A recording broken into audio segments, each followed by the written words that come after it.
guys, pag-usapan lang natin ang nakakagulat na balita. Ang cat din kasi guys ay spotted. Bakit ang kilig ninyong dalawa? Pati ba naman titigan? Tigan, yan. Ha? Kinikilig sobra. Siyempre guys, no, alam naman natin hindi na issue ang titigan nila. Pero nagniningning na kasi guys ang titigan nilang dalawa. Nag-iiba daw guys ayon sa mga netizens. Kasi kung magtitigan sila guys, nag-iiba na ang mga reaction kasi nila. Kasi mas kinikilig kasi guys ang mga Kat Den fans kesa sa nagbibigay sila ng kilig moment sa mga Kat Den fans, 'di ba? Kasi magkaiba nga naman kasi 'yun, guys, 'di ba? Kaya nga naman guys, pati sila ay kinikilig ng sobra. At siyempre, ang pinaparanas nga naman guys ni Catherine Bernardo at Alden Richard, kahit sila guys, talagang naghahanap na ng pagmamahal ng iba. Kasi siyempre guys parang sana all na lang tayo, 'di ba? Kung magtitigan kasi sila guys, talagang kakaiba na.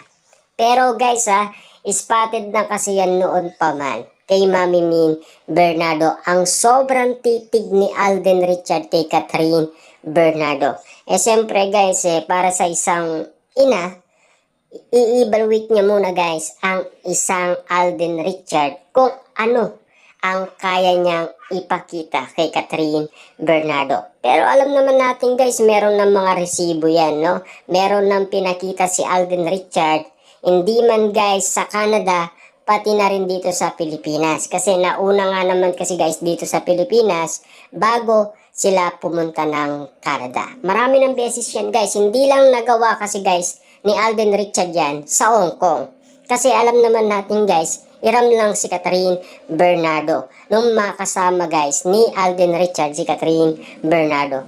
Pero nang dahil guys single na si Catherine Bernardo, siyempre nasa desisyon na yan guys ni Catherine Bernardo kung iibigan niya itong si Alden Richard, diba? Kita-kita naman natin kasi guys na parehas na ang energy nila. Good mood kasi guys ang dating nila sa Cebu. Kitang-kita nyo naman guys ang aura at energy nilang dalawa talagang parehas na. Diba? Kasi ang kapalaran guys pwedeng mabago. Ika nga guys ng isang manghuhula, mag-iiwalay lang yan, diba? Pero meron nang naunang nag-predict sa kanya guys na magiging sila at magpapakasal pa sila at magkakaroon pa sila ng anak. Yan kasi guys ang mga nagpapatunay na maraming umaalalay guys sa Kat Den. Siyempre guys kahit na ibang lahi nakikisali na rin. Kung mapapanood nyo lang sila guys, botong-boto sila sa Kat Den. Hindi lang naman guys mga Pilipino ang umiidolo kina Alden Richard at Catherine Bernardo. Meron din guys iba't ibang mga lahi. Ibig sabihin lang nito guys, talagang kakaiba ang aura at mood at pagmamahal ni na Alden Richard at Catherine Bernardo ay nakakarating umano sa ibang bansa. Grabe yung ibang netizens natin guys sa ibang bansa na nakapag-asawa ng ibang lahi. Ang pinangalan umano guys sa kanilang mga alaga, Kat Den. Diba? Grabe nga naman kasi guys dahil umaapaw guys ang maraming botong-boto kina Alden Richard at Catherine Bernardo. Kita nyo naman guys, titigan pa lang, ulam na. Ayon guys sa mga Kat Den fans. Kasi habang nakikita daw nila sina Catherine Bernardo at Alden Richard, iba ang napapansin nila. Kasi guys, ang napapansin ngayon ng maraming tao, iba na yung galawan nila. Iba na kasi guys ang mga kinikilos nila. Siyempre guys, made in, yan guys Canada, 'di ba? Na alam naman natin guys, doon galing lahat ng mga kilig moment noon. Itong mga pinapakita nila ngayon guys, resulta na lang yan guys na mga nangyari umano guys sa Canada. Karagdagan na lang yan guys na update sa Canada. Ibig sabihin lang nito guys, ang gusto lang natin ay matapos ang kanilang movie at dito natin makikita kung ano ang ibig sabihin ng mga ginagawa nila. Pero kung magagawa pa rin nila guys ang kanilang ginagawa, siyempre guys, alam naman natin trabaho yan. Kasi marami pang iba na hindi naniniwala umano kina Catherine Bernardo at Alden Richard dahil promotion lang yan, pakilig lang yan. Yan kasi guys ang paniniwala ng ibang mga netizens. Siyempre guys no, kahit wala pa man ang kanilang movie ay spotted na silang nagpapakilig umano.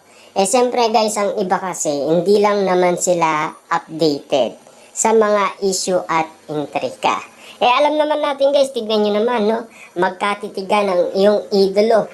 Ano ang feelings ninyo kapag nakikita ninyo ang cat din? Siyempre guys, marami nga naman kasi dyan na iba ay naiinggit umano kina Catherine Bernardo at Alden Richard.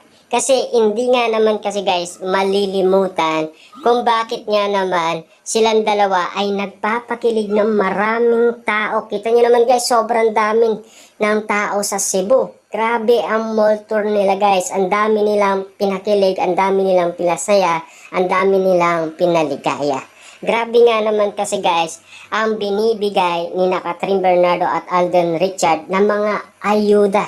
Kitang-kita naman natin kasi guys, bawat uploads, bawat titigan ay kakaiba na at iba na ang tawagan ng mga Catden fans kina Catherine Bernardo at Alden Richard. Iba kasi guys ang dating para sa kanila.